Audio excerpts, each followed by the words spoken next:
अस्सलाम वालेकुम। Pakistan image news में खुशामदीद। मुझे कहते हैं मकबूल अहमद जाफ़र। आज के प्रोग्राम में हम बात करेंगे कि DGISI lieutenant general Nadeem Ahmed Anjum साहब ने एक हालिया एक नेशनल सिक्योरिटी वर्कशॉप जो क्वेटा की जो आर्मी की टीम है ये कराती है। पहले खर्चे भी ये खुद बर्दाश्त कर लेते थे, तो लेकिन इन्होंने देखा कि भाई ये शायद ज़्यादा हो जाए, फिर इन्होंने कहा बलूचिस्तान हुकूमत ही ये करवाए। तो जो मैनेज करती है वो पाक आर्मी है और जो खर्चे बर्दाश्त किए जाते हैं वो बलूचिस्तान हुकूमत की जानिब से ये खर्चे दिए जाते हैं, ये जितने भी एक्सपेंस होते हैं। और पहले ये देते थे, ये जब पिछले चीफ सेक्रेटरी थे मत्थर न्याज राना साहब, ये उनके दौर से ये रिवायत शुरू हो गई कि बलूचिस्तान हुकूमत ये एक्सपेंस बर्दाश्त करती है। और बहुत कम किसी को ये पता है। हालिया जो निगरान वज़ीर आला के नाम पे मुसल्लत एक नायल शख्स बिठाए हुए, उसको ये तक पता नहीं था, और उसको जब ब्रीफिंग के लिए बुलाया गया तो वो एक लफ्ज़ भी नहीं बोला और आखिर में ये कहा कि भाई आपकी टीम का इंतज़ाम हो गया है। तो जब डमी लोग लाते हैं तो ऐसा ही होता है।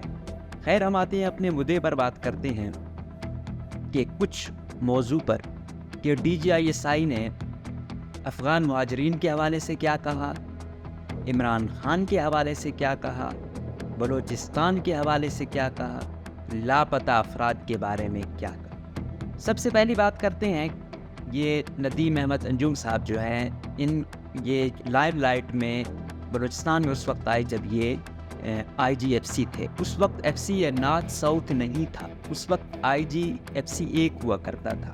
अब ये नॉर्थ साउथ का जो कंसेप्ट है ये अभी तो शायद लोग नहीं समझ रहे, लेकिन जो ज़ीरक लोग हैं वो ये कहते हैं कि नॉर्थ साउथ में जो तकसीम हुई है ये बलूचिस्तान को दो हिस्सों में डिवाइड करने वाली बात है।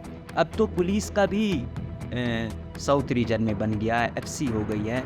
तो इस तरह ये जोन में तकसीम करने की है और ये सोच रहे हैं कि शायद अगली हुकूमत डॉक्टर मालिक साहब को दी जाए, जो कुछ लोग हैं, क्योंकि किसी और के लिए करना शायद टफ हो जाए, तो ये चाहते हैं कि कौम परस्त का कंधा इस्तेमाल करके दो हिस्सों में तकसीम किया जाए। गोई कि टफ होगा, लेकिन अगर इन्होंने एक्सेप्ट करवाना है तो किसी कौम परस्त का ही कंधा यूज़ करना होगा इसके लिए। तो जो हमारे ज़राए थे उनके बकौल जो DGC हैं फैसल नसीर साहब, वो आए, उन्होंने ब्रीफिंग दी ओवरऑल कि क्या हो रहा है ये वो। तो फिर DGISI साहब आए, उन्होंने कहा भाई आपको खुली इजाज़त है, आप खुल के सवालात कर सकते हैं और हम ये आपसे प्रॉमिस करते हैं कि हम जो है ना उसका मुखलिसाना और जो ट्रुथ बेस होगा वो जवाब देंगे। और हाँ, अगर किसी पर हम चुप रहे किसी सवाल पे तो समझ जाना कि ये नेशनल सिक्योरिटी का इशू है, वरना हम ओपन, आप ओपन रहो हम ओपन रहेंगे। ये जो मतलब अभी 92 पार्टिसिपेंट हैं, ये जो सिक्योरिटी वर्कशॉप है, इसमें हर सूबे और तकरीबन हर यूनिवर्सिटी से लोग आए हुए हैं। बलूचिस्तान में भी से भी इन्होंने लोगों को उठाया हुआ है, मेजॉरिटी शायद इनके ख़ास लोगों की ही है। तो कहते हैं कि बड़े सख्त सवालात हुए, मतलब जो दिल में होते हैं, लेकिन बात यही है फिर कि अगर ISI वाले ये कहते हैं कि यहाँ खुल के सवालात जवाब हों, जब वो खुद वो करते हैं, तो काश वो चीज़ ये बाहर वालों पर भी अप्लाई करें। और कोई अगर खुल के सवाल करना चाहता है, खुल के अपने ग्रीवेंसेस रखना चाहता है, तो फिर काली जो है ना वीगो और कमांड ऑफ हमायत नहीं आनी चाहिए। उन दूसरी आवाम के लिए, पार्टिसिपेंट के अलावा दूसरों को भी ये हक दे दे तो शायद ये इशू ना हो। तो कहते हैं कि उन्होंने अफ़गान मुहाजिरीन के हवाले से कहा कि इनको हर सूरत जाना होगा। कोई भी कहता है, वो बड़े रिलेक्टेंट थे इस हवाले से, कहता है कि इसके जो समरात हैं वो शायद 30-40 साल बाद आप लोगों को देखने को मिले, अभी शायद आप लोगों को पता ना हो। तो कहता है कि उस वक्त जो फैसला किया गया, इनको लाया गया, उसके जो रिज़ल्ट हैं, जो कंसिक्वेंसेस है, वो हम आज फेस कर रहे हैं। इस तरह ये जो अब जा रहे हैं, इसके जो कंसिक्वेंसेस है या शायद अच्छे असरात हों, हो सकता है बुरे भी हों, बुरे इस सेंस में कि शायद हमारे अफ़गानिस्तान के साथ हालात उस तरीके से ना रह पाएँ, और अगर हम उनको टफ़ टाइम देंगे और दोबारा वो इंडिया के साथ वो हो गए, तो फिर हम यही कहेंगे कि भाई अब तालिब भी जो है ना जिसके लिए हमने क्या क्या नहीं किया वो भी इंडिया में चला गया। अब तो चाइना ने इसको तस्लीम भी कर लिया है। अब अगर चाइना उसके साथ डायरेक्ट हो जाता है और फिर सेंट्रल एशिया में सीपैक के थ्रू नहीं वाखान कॉरिडोर के थ्रू आता है, तो ये फिर हमारी जो अहमियत है वो उस तरीके से नहीं हो पाएगी। और हमारा जो एक अच्छा दोस्त था चाइना, कहीं ये ना हो कि वो भी हमसे थोड़ी दूरी इख्तियार कर ले। तो खैर ये एक पहलू है। तो मतलब कि अफ़गानियों को हर सूरत जाना हो, अभी तक जो थे वो वही था। और पासपोर्ट की ये जो थी, इस पर भी रिलेक्टेंट है कि भाई पासपोर्ट की शर्त ही होगी। इतना अरसा हो गया है, गालिबन मंथ के राउंड अबाउट ही होगा कि लोग बैठे हुए हैं, कुछ भी नहीं हो पा रहा। अभी आपने देखा होगा कि कॉम्प्रेस कुछ बड़ा उन्होंने तकरीरें भी की, हालांकि अभी ये होते थोड़ा सा किरादारी सिस्टम, और नोशकी में अभी तक किरादारी सिस्टम चल रहा है, बाकी भी आसपास चल रहा है। ये अगर आज इनके साथ हो रहा है कल उनके साथ भी होगा। तो अक्सर की रिश्तेदारियां आसपास हैं, अगर कोई फौत हो जाता है तो 100 चीज़ें हैं। पासपोर्ट की शर्त आप लागू करें, लेकिन चमन से इस तरफ वाले इस तरह चागी हैं, चागी से इस तरफ वालों के लिए करें, कैच और गवादर वालों पे ना करें, बाकी जो हैं आप उन पे कर दें। लेकिन जब बहुत से लोग डिसाइड करते हैं तो फिर वो बहुत कम मानते हैं। इस तरह कॉम्प्रेस का आपने देखा होगा कि ATM को 24 घंटे तक के से भी नहीं पूरा उठाया, उसका क्या हुआ, वो चुप हो गए। एक और थे, वो भी बड़ा बोल रहे थे चमन धरने में, उनके खिलाफ भी कदू के FIR हो गई, वो भी चुप हो गए। तो जो धरने में बैठे हैं उनमें भी बहुत सारे लोग हैं जो भाई लोगों के साथ हैं, लेकिन जो नहीं जलील होंगे वो छोटा मोटा वो लगड़ी इत्तेहाद इधर उधर बेचारे, वो कहीं ऐसा ना हो कि वो उन बेचारों की रोजी रोटी बंद हो जाए। लेकिन वहाँ पर भी ये रिलेक्टेड है। तीसरा अहम पहलू लापता अफराद का था कि भाई हो रहा है, माएँ जो है ना मरते मरते भी आखिरी अपने बेटे को या भाई को, ये जो भी ख़वातीन जिसका जो रिश्ता है मर रही होती हैं, तो अपनी ज़बान पे वो लापता भाई का या बेटे का जो है ना जिक्र होता है और वो जाती हैं। तो ये बड़ा बड़ा नुक्ता था इस पे उनका कहना था कि भाई इनका जो फिगर है, मतलब voice for Baloch missing persons का और हमारा, इसमें कहता है बहुत ज़्यादा फ़र्क है। हमारे पास जो कहता है टोटल तादाद है वो 900 समथिंग लगभग है। इसमें भी कहता है कि अक्सर ऐसा हुआ है कि काउंटर फायरिंग में मारे गए या और किसी तरह ऐसा हुआ कि ज़ाय हो गए। कुछ है उनके भी केस अदालतों में हैं या इधर उधर हमने भिजवा दिए हैं, उधर चल रहे हैं, तो हमारे पास ऐसा सच नहीं है। और कहता है कि इस पे बैठें, इनके जो वो हैं ये हमारे साथ बैठें, जो वो कहता है जिनके हमारे पास होंगे तो हम कहेंगे नहीं है, जो मारा गया है उसका भी बता देंगे, ताकि कम से कम उनको तसल्ली आए।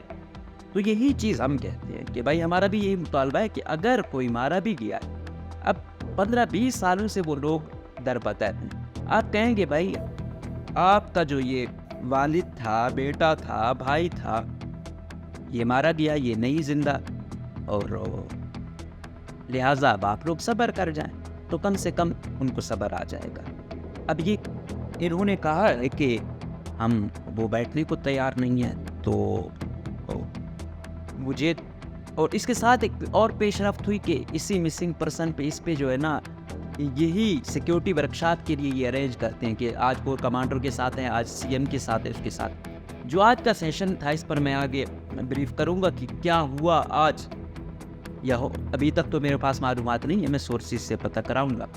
उसमें chief justice Balochistan high court Naeem Akhtar Afghan साहब थे, और साथ voice for Baloch missing persons के जो चेयरमैन हैं नसरुल्लाह बलोच वो हैं, और साथ में निगरान वज़ीर दाखिला जो ज़ुबैर जमारी साहब कैप्टन रिटायर वो भी हैं। तो ये बड़ी पेशरफ्त है। अगर नेशनल सिक्योरिटी वर्कशॉप वाले voice for Baloch missing persons को मदऊ कर रहे हैं और ओपन फोरम दे रहे हैं, तो ये बहुत बड़ी पेशरफ्त है, इसको अप्रिशिएट किया जाना चाहिए। कम से कम वो बैठ तो रहे हैं मुश्तरका तौर पर, पहले बैठे, हमें पता है यार ये सिविलियन की इनकी क्या औकात है, इनकी नहीं मानी जाती, चाहे निगरान हो चाहे दूसरा हो।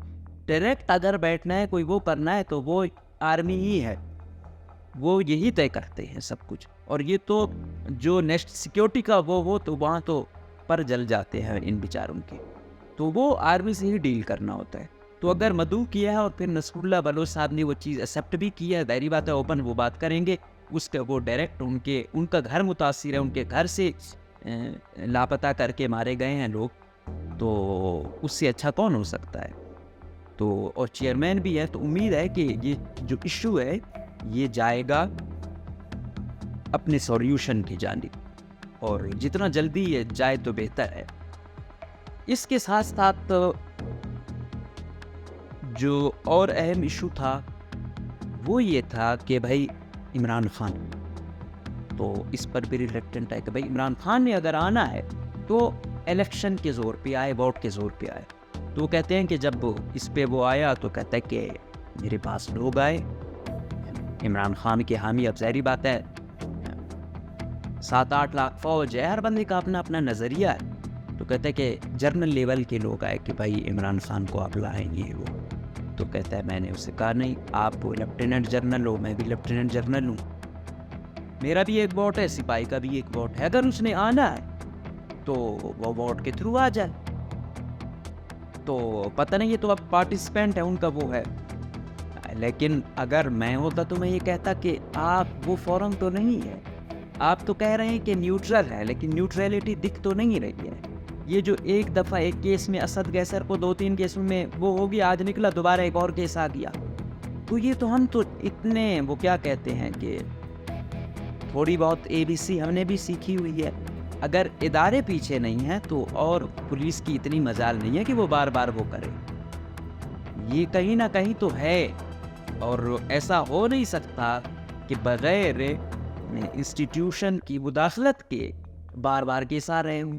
और फिर जब एक पार्टी जिसके रहनुमा 100 से ऊपर चले गए हैं और कारकुन उनके शायद 10 भी ना हों, पाकिस्तान की किंग पार्टी जो आजकल है पाकिस्तान इस्तेकाम पार्टी, जिसमें माशाअल्लाह जलीलुल कद्र इज़्ज़त माब जहांगीर तरीन साहब और अलीम खान साहब हैं, वो उनकी चेयरमैनशिप में जो ये बनाई गई पार्टी है, तो उसमें जो जाता है उसके 100 गुना माफ़ हो जाते हैं। जो PTI में वो है तो उसका फिर वो नहीं है। मुझे अभी तक भी ऐसा नहीं कि PTI से कोई हमदर्दी है या वो उससे मैं वो करूं। मेरी जो फेवरेट बीट है, जो मुझे पसंद है, वो है ह्यूमन राइट्स। मेरे मुखालिफ के साथ भी नाइंसाफ़ी होगी, उस पर खुलकर बोलें। कल अगर यही हम कहते हैं ISI को कोई वो करता है या इनका कोई मारा जाता है तो हमें तकलीफ होती है, फौज का कोई मारा जाता है हमें उतनी तकलीफ हो। इसी तरह कोई कारकुन उसके साथ जुल्म हो तो हमें उतनी नाइंसाफ़ी, चाहे इंटेलिजेंस करे, चाहे कलअदम तंजीमें करें, चाहे पुलिस करे, वो नाइंसाफ़ी। तो यहाँ पे भी कहते हैं कि उन्होंने कोशिश ये की कि सेटिस्फेक्शन वाले जवाब दिए जाए, लेकिन अगर वो पता नहीं कैसे सेटिस्फाइड हुई होंगी जब इतना फॉरम कहता है कि उन्होंने कहा कि आप टेंशन ना लें, डरने की ज़रूरत नहीं है। अल्लाह करे ऐसा ही हो, जिसने सख्त सवाल किए हों उसके ऊपर कोई आज़ाब ना आए, उसको लिस्ट में ना डाल दिया जाए। हालांकि यही हो, जो सख्त सवाल कर रहा है वो अपनी जो भी चीज़ है वो निकाल रहा है, उसको आप अप्रिशिएट करो। और जो थे शहीद जनरल सरफराज साहब, उनका यही था कि उससे जितना सख्त सवाल होता था वो कहता था इस चीज़ को मैं अप्रिशिएट करता हूँ कि कम से कम आप जब आप सवाल करना वो करते हो तो इसका मतलब है आप में होप, और होप को मरना नहीं चाहिए। तो अगर ये सिक्योरिटी वर्कशॉप में ये चीज़ आ रही है और वो फॉरम ओपन दे रहे हैं तो इस चीज़ को अप्रिशिएट किया जाना चाहिए, और कम से कम वो कहीं ना कहीं उसका कोई सॉल्यूशन आएगा। और ये हालिया कि चीफ जस्टिस भी गया है, नसरुल्लाह बलोच भी इतना बोलते हैं तो ज़ाहिर बात है उधर भी बोलते होंगे, और हमसे ज़्यादा मुतासरा बंदे हैं। तो उम्मीद है कि चीफ जस्टिस नईम अख्तर अफगान साहब को भी शायद अपना वो दिलाएं कि भाई आपको एक मनसब दिया गया है, आपकी जिम्मेदारी है, कहीं नाइंसाफ़ी होती है तो कुछ अपने मनसब से इंसाफ। इस तरह वज़ीर दाखिला शरीफ बंदा है ये वाला, ये बेचारा बहुत कम बस निगरान है तो चल रहा है, वरना ये शरीफ बंदे जो है ना ये बहुत कम चल पाते हैं। तो इस तरह वो जो ISI के लोग हैं, आर्मी के लोग हैं, MI के लोग हैं, उनको भी बताएंगे कि भाई ये है। जब सुनेंगे नहीं मसले हल कैसे होंगे, जब बैठेंगे नहीं मसले हल कैसे होंगे। तो ये यही हो कि कल कुछ होता है भाई, ये हमारे पास रजिस्टर्ड लोग हैं, ये हुआ है। अब और सबसे बढ़ के वो जो एक कमीशन बनाया गया है, वो जस्टिस रिटायर्ड फजलुर रहमान की जानिब से, वो सुनते हैं, वो भी काश ये चीज़ें रिकॉर्ड होती और हम सुनते तो हमें और ज़्यादा मज़ा आता। और अगर इसको पब्लिक किया जाए, इनके पास ज़ाहिर बात है रिकॉर्डिंग हो, तो ये बड़ा इंटरेस्टिंग सेशन होना था। और ऐसे सेशंस होने चाहिए और खुलकर बोलना चाहिए। तो हम कोशिश करेंगे कि उनकी जो सोर्सेज के थ्रू हम तक आए, अनसेंसर्ड आप तक पहुंचाएं। लेकिन जब वो डायरेक्ट कोई चीज़ आ जाती तो उसका अलग मज़ा हुआ। तो इस तरीके से ये इंटरेक्शन हुआ। फिर वो दिखाते हैं सिक्योरिटी वर्कशॉप में। एक तो यही है ना, बलूचिस्तान में स्पेशली हमारे जो कॉम्प्रेस दोस्त हैं, इनके बेटियां, बेटे, भाई खुद भी जाते हैं सिक्योरिटी वर्कशॉप में। कोई आम चला जाए तो भाई लोग उनके पेरोल पे है, तू ISI का एजेंट बन गया है, तुम जो है ना पता नहीं क्या हो। हाँ, एक और अहम बात, DG ISI ने बोला कि यार हमारे खिलाफ बड़ा बोलते हैं ये टेलीविजन पे इधर उधर, और शाम को आके हमारे ही घुटने पकड़। तो हमारे भी ये जो ज़्यादा बड़े बनते हैं ना कॉम्प्रस्तीन, बेचारों की ऐसी मिसाल है, इधर गालियाँ देंगे, बाद में कहेंगे आपको तो पता है कारकुन है ये वो। तो ये चीज़ नहीं होनी चाहिए। भी तनकीद करते हैं, खुल के तनकीद करते हैं, इनसे ज़्यादा खुल के जाके बयान करते हैं। लेकिन ऐसा नहीं है कि फिर वो हमारा उनके साथ वही ह्यूमन राइट्स का इशू है, पॉलिटिकल इंटरफेरेंस का इशू है। हमारा तो इन पर ये है, हम इस हद तक नहीं जाते। बाकी जो उनकी ड्यूटियां हैं, वो अपने मनसब पे काम कर रहे हैं, जो उनको दिया गया है ज्यूरिस्डिक्शन में काम कर रहे हैं, तो सर आंखों पर। लेकिन जब दूसरा जाए तो फिर आप उसको क्रिटिसाइज न करें। जो आपके लिए सियासत है तो दूसरे के लिए भी शायद वहां जाके कुछ हो। तो ये बड़ा अभी जो जा रहा है, ये बड़ा अच्छा, इस चीज़ को अप्रिशिएट किया जाना चाहिए दूसरी फोर्स से भी, कि अगर कम से कम वो बैठ रहे हैं, आपको फोरम दे रहे हैं। हालांकि फोरम लापता वाले को देना मतलब यही है, एक खुद पे खुदकुश करवाना। लेकिन इस चीज़ को अप्रिशिएट करना बनता है, इस पॉइंट को। और साथ में सलीम साफ़ी ने भी ब्रीफिंग दी, ये वो। तो सलीम साफ़ी साहब भी बड़े माने ताने साफ़ी समझे जाते हैं, लेकिन वो भी भाई लोग उनके बहुत ज़्यादा करीब है। और उनकी यारियाँ भी अनवारुल हक काकड़ जैसों से ही है, उनका भी लेवल यही है, ठीक है। और सबसे बढ़ के हामिद मीर साहब जो बड़ा इश्यूज़ को हाईलाइट करते हैं, उनको भी ये फोरम दिया हुआ है, तो बड़ी बात। तो जो हम बलूचिस्तान वालों को ताना देते हैं कि ये या वो, भाई इनको कोटा मिलता है पंजाब के खर्चे पे, सिंध के खर्चे पे, रिज़र्व सीटें ये वो। तो बात यह है, रिज़र्व सीटें बलूचिस्तान भी देता है। और साथ साथ हमारे सिर्फ हम भी वो नहीं हैं, सिक्योरिटी वर्कशॉप में आपके लोग भी आते हैं, उनको भी बलूचिस्तान ही कंपनसेट कर रहा है। तो भाई बाकी मिनरल रिसोर्सेज को तो आप छोड़, तो बलूचिस्तान वाला ऐसा नहीं है कि सिर्फ दे रहे हैं। बलूचिस्तान वाला जो इसको 2 देता है, ये 2 लगाता है, ये उस पर 2 करोड़ लगा। तो ये बात इस तरीके से फिर गए, ब्रीफिंग ली। इसमें मीडिया वाले भी अब बड़े आए हैं। पिछले में किरण नाज थी, इसमें वो तंजीला आई हुई है। तो सारे प्रोमिनेंट PhD वाले लोग, तो उनकी तो वो करते हैं। अब आर्मी क्या चाहती है ये वर्कशॉप करा के? इनका मुद्दा ये है कि ये सिक्योरिटी वर्कशॉप हम कराएं, हमें लोगों की समझ आ जाए, हम एक पॉलिसी बने। लेकिन जो पार्टिसिपेंट है, अक्सर उनकी सोच ये होती है कि हम पार्टिसिपेट करके कोई कोऑर्डिनेटर बन जाएं, कोई इन्फ्लुएंस हो जाए। टीचर लोगों को भी ले जाते हैं, तो टीचर लोगों की ये होती है कि शायद हर बंदा आपने उसको कि भाई मैं प्रिंसिपल बन जाऊं, कोई कहता है मैं VC बन जाऊं। तो इन सब की एक अपनी अपनी वो है। लेकिन आपने देखना ये होता है, डोमेन में सिर्फ ये सब कुछ नहीं होती है, अकेडमिया ही सब कुछ नहीं है। अवाम में सर्वे कराया जाए कि वो क्या चाहते हैं। और हल ये है कि लोगों को, जिस तरह आपने फोरम ओपन रखा हुआ है सिक्योरिटी वर्कशॉप में, बलूचिस्तान में अगर आप चाहते हैं तो लोगों को खुलकर बोलने दें। आप खुलकर बोलने देंगे तो यकीन जानिए, ये जो पहाड़ों पर हैं, अगर आप उनको आप कहते हैं कि उनकी तादाद 10,000 है, उनको शायद 1000 भी ना मिले। अगर आप ये मिसिंग पर्सन वाला इशू हल करेंगे और बताएंगे कि किसी का वो हो भी गया कि यार आपका भाई मारा गया या बेटा मारा गया, जो भी मारा गया, ये मारा गया है, तो उनको तसल्ली मिल जाएगी, कम से कम माजरत करेंगे तो वो नीचे आ जाएंगे, या जो इधर वाले हैं वो पहाड़ों में नहीं जाएंगे, उसका एक हल निकल आएगा, कुछ थोड़ी बहुत कंपनसेशन की जाए, जो मार दिया गया है उसके बच्चों के लिए कोई फ्री, जब तक वो उनकी कोई वो नहीं होती, उनकी स्कूलिंग मुफ्त की जाए। तो ये भी बड़ी बात और फौज अपने शहीदों के लिए कर सकती है, तो ये भी उनकी आवाम है, उनके लिए बेशक आवाम गवर्नमेंट के थ्रू करा, खुद ना भी करें तब भी ये इशू हल हो सकता। और साथ साथ अभी एक और अहम बात इधर से निकली कि भाई पहले ये होता था ना कि भाई ISI की तरफ से ये लोग डरा, बलूचिस्तान में तो ISI का नाम लो बेचारे सारे डर जाते हैं, हालांकि होना क्या चाहिए था, ISI है आपकी तो आपको प्राउड होना चाहिए था कि भाई मेरे मुल्क की बहुत बड़ी इंटेलिजेंस है, लेकिन यहाँ पे उसका इमेज ऐसे बना दिया गया कि ISI है भाई, इसका नाम ही ना लो, लोगों को डर महसूस हो, खौफ महसूस हो, इंस्टेड ऑफ प्राउड।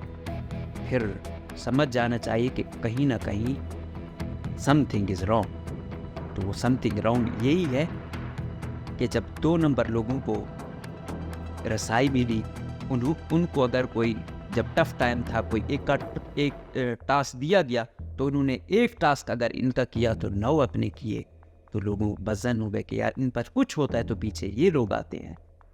तो इस पर भी DGISI ने बोला कि मैंने हर उसको लिखवा दिया कि भाई आप कोई भी अगर हमारा नाम ले, आपने काम नहीं करना और उल्टा मुझे कॉल करके वो करना है, मैं 1 कॉल की दूरी पर, और उसके खिलाफ एक्शन होगा। और ये चीज़ हुई भी है कि लोग पहले होता था कि भाई हाँ ये वो, तो अभी इन्होंने कहा है कि भाई बहुत कर ली लोगों ने, हमारा नाम इस्तेमाल करके हमें बदनाम कर लिया, तो अभी नेक्स्ट टाइम कोई वो आए तो आपने हमारे सेक्टर कमांडर का नंबर है और उसका है, अगर हमारा भी कोई बंदा नीचे वाला ऑपरेटर वगैरह वो करता है तो आपने हमें बताना है। और ये बड़ी अच्छी बात, अगर इदारा इस चीज़ को कंट्रोल करने में कामयाब हो गया तो इनके 80% जो लोग दूर भागते हैं वो शायद दूर ना भागे। तो ये बहुत अच्छा स्टेप लिया है DGISI साहब ने।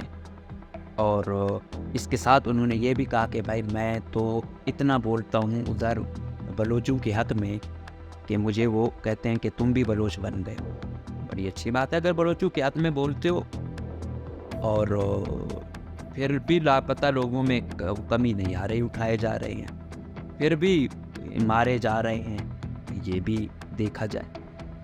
इसके साथ साथ ये चीज़ें रहीं कि भाई हम कुछ अच्छा ही करना चाहते हैं, आप बताएं हम क्या करें। हल तो हर एक ने अपना अपना हल बताया, लेकिन जो हल है वो यही है जिसकी जानिब आहिस्ता आहिस्ता जा रहे हैं। पहले तो ये था अपने चहेते लोगों को ले जाते थे, अब कम से कम इन वर्कशॉपों में जो इनके खिलाफ भी बोलते हैं, खिलाफ बोलने मकसद क्या होता है, जो भी हो वो यही कहता है ना कि जो पॉलिसी है उस पर जाके तनकीद करना, जो ओवर द रूल होगी, जो ये अपने दायरे कार से हट के करते होंगे। लेकिन अब जिस उसको वो कर रहे हैं कि हर एक को जुडिशरी को ला रहे हैं और साथ में एस्टेब्लिशमेंट आ रही है, ISI खुद आ रही है, तो यही हल है। जब बैठेंगे तो मसला हल होगा। साथ साथ जो अभी आए हैं नए कह रहे हैं कोर कमांडर साहब, इन्होंने कहा कि भाई मैंने कोई 30-40 साल सर्विस की है, कहते हैं कि उन्होंने जो प्रेजेंट बोध दिया तो बात की तो बड़े अच्छे सुलझे हुए शख्स मालूम हुए। उन्होंने कहा कि मैंने बड़े अप्स एंड डाउन देखे, मैंने ये फ़ैसला कर लिया है कि मैं आइंदा जितनी ज़िंदगी गुजारूंगा आजिज़ी में इनके सारी में गुजारूंगा। बड़ी अच्छी बात है कि अगर इस लेवल पे आके कोई बादशाहत, अब फ़ौज का अगर कोई अफसर हो और फिर वो लेफ्टिनेंट जनरल बन जाए तो वो तो दुनिया, वो जन्नत तो दुनिया में उसको मिल गई है। जो चीज़ कहें वो एक इशारे पर है। और अगर वो शख्स कह रहा है कि मैंने आजिज़ी में गुजारनी है ज़िंदगी, तो अल्लाह करे ऐसा ही हो। और ये बलूचिस्तान में आए हैं, बलूचिस्तान में तो एक कोर कमांडर बादशाह टाइप का ही है, तो उम्मीद है कि वो अपनी इस टेन्योर को लोग मिसिंग पर्सन के इशू को हल करने में कामयाब होंगे। इसमें डमी की आदत नहीं आएगी। यहाँ पे यही होता है कि जो लोग होते हैं वो पैसे देते हैं और इदारे उनको जो है ना लेकर आते हैं, यहाँ बराजमान करते हैं, और वो लोग होते हैं इनको स्टेक जो है ना वो 0 स्टेक होता है उनका या ज़्यादा से ज़्यादा 5%। तो जब अवाम उनको एक्सेप्ट नहीं करती, फिर कहते हैं कि हाँ भाई इदारों के लाए हुए लोग हैं, फिर ज़ाहिर बात है वही फैसले करेंगे। अब एक बंदा है जो अगर पैसे दे के या किसी भी थ्रू आया है, तो वो तो फिर ऐसे तो नहीं आया। नायल बंदा आएगा, वो तो अवाम को भी जवाब दे नहीं है। वो फिर मार्केट में ये भी कहता है हाँ भाई मेरी बैक पे इदारे हैं, मैं अवाम मुझे चाहती है नहीं चाहती, मैं अपने पैसों के ज़ोर पे या अपने ताल्लुक के ज़ोर पर आया हूँ। जब वो ये बातें करेगा तो फिर इदारों की इमेज तो ठीक नहीं होगी, इदारों की इमेज बुरी ही जाएगी। जब बुरे लोग आएंगे तो फिर वो तो इमेज ठीक नहीं कर सकते। और साथ में जो निगरान पपिट आए हुए हैं इस दफ़ा बलूचिस्तान में, ये है कि जितने भी निगरान आए हुए, एक बात तय है कि पैसे दे के कोई नहीं आया। पहले ऐसे ही होता था, पैसे ही देकर ज़्यादातर आते थे, पैसे दे के कोई नहीं आया। लेकिन अक्सरियत जो है ना ऐसों की है जो बस पपिट टाइप के ही हैं। इसमें जो 2 अच्छे काम किए हैं, एक वज़ीर जो आए हैं जिस पे काफ़ी तनकीद हुई है, यंग है, लेकिन ऐसे अगर वो बाकी भी होते, बजाय अपने ख़जानों के कुछ मार्केट वालों के लिए, अवाम के लिए करते तो बेहतर था। ये नवाबज़ादा जमाल ख़ान रैसानी, इसके जो नाना लोग हैं, इसकी जो वालिदा थी, वो वालिदा हयात होंगी, अल्लाह लंबी ज़िंदगी दे, तो वालिद इनके शहीद हो चुके हैं। उनकी मरौने मिन्नत इनको जूनियर तरीन जो है ना वज़ीर बना दिया गया, और सबसे ज़्यादा पावर भी इनके पास है।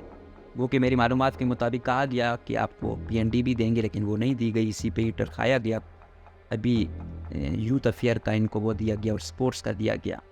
लेकिन इन्होंने अपने फ़ायदा उठाया। पहली दफ़ा बलूचिस्तान के खिलाड़ी थाईलैंड गए निगरान सेटअप में। पहले तो आपने देखा होगा जो इनसे अभी जो सेक्रेटरी आया, इससे पहले वाला जो रूल्स एंड उसका बड़ा खुद को मास्टर बनता था, जो स्पोर्ट्स डिपार्टमेंट को बड़े उरूज पे बकौल उसकी। लेकिन देखा आपने ये क्या हुआ है, ये बस नेशनल स्पोर्ट्स इधर उधर 100 केस चल रहे हैं। अभी आएंगी हकीकत में क्या हुआ है। वो इससे पिछले वाला था, उसमें तो ये था ना कि 50-50 हिसाब था। इसके में तो कुछ ज़्यादा ही आसमान पर चीज़ें चली गई। और जो DG स्पोर्ट्स है, ये तो माशाल्लाह तीसरी अपनी सेक्रेटरीशिप की MCMC जो है ना ये नहीं कर रहा। मौसूफ DG स्पोर्ट्स में ये दूरा साहब इतना खुश है, वो इतना शायद माल बना रहा है, ये है। और ये नीचे जो एक डिप्टी डायरेक्टर है, ये क्या नाम है उसका, वो है एक और है। इन्होंने एक चैन बना रखी है, इतना माल कोई छाप रहे हैं। और स्पोर्ट्स बोर्ड इतना कोई वो है कि चेक एंड बैलेंस उस तरह से है नहीं। लाखों करोड़ों ये लेके जा रहे हैं। और खिलाड़ी बलूचिस्तान के जलील है, वो उस वक्त माना जाता है जब अपने खर्चे पे आता है बेचारा। फिर ये सेक्रेटरी और ये DG जाके भाई जीत के आ गया। और इनके जो बाजू वाले खिलाड़ी हैं, वो माशाल्लाह सिर्फ खाने में जीत सकते हैं, बाकी उनकी कोई कारकर्दगी नहीं। तो अब जो ये जो नवाबज़ादा है जमाल रैसानी, तो जमाल रैसानी साहब की ये अच्छी वो है कि उन्होंने भरपूर फ़ायदा उठाया। और साथ में जो चीज़ हम कहते हैं यही स्कॉलरशिप। याद रखो कि अगर कोई शख्स लाहौर में जाके भी पढ़ता है, वो कैरियर बनाता है। जब वो थाईलैंड में जाएगा, थाईलैंड में तो हम लोगों ने तो बस सिर्फ एक ही चीज़ को माइंड में रखा हुआ है, लेकिन वहाँ पे जो हेल्थ का डिपार्टमेंट है, एजुकेशन है, बहुत आला है, इंटरनेशनल लेवल की बहुत आला है। अगर ऐसा किया जाए कि हमारे जो नर्सिस का वो हैं, मेडिकल में अगर हमारे बलूचिस्तान के लोगों को स्कॉलरशिप दिए जाए, और जो एजुकेशन है और बहुत सारी चीज़ों में, और इनकी मरौने मिन्नत वहाँ से यूनिवर्सिटी से लोग आए, यहाँ पे जो इनके काउंसलर वगैरह थे वो लोग भी आए, तो ये बड़ा अच्छा इनिशिएटिव है। और अगर बलूचिस्तान वालों को 100 स्कॉलरशिप भी मिल जाता है तो ये बड़ी बात है। इस चीज़ को अप्रिशिएट किया जाना चाहिए, और इदारों को भी अप्रिशिएट करते हैं कि वो ऐसी जो मिसिंग पर्सनस वाले लोगों को बुलाकर वर्कशॉप में उनको मौका दे रहे हैं, जो मुखालिफ आवाज़ें उनको मौका दे रहे हैं। तो यकीनन वाकई एक कोशिश लग रही है कि ये मसला अपने सॉल्यूशन की जानिब जाएगा। हम उम्मीद करेंगे कि आगे भी ऐसा होगा, मुखालिफ आवाज़ों को जो तनकीदी आवाज़ें हैं उनको दबाने के बजाय अप्रिशिएट किया जाएगा और मसलों का हल निकाला जाएगा। इजाज़त दीजिए, अल्लाह हाफ़िज़।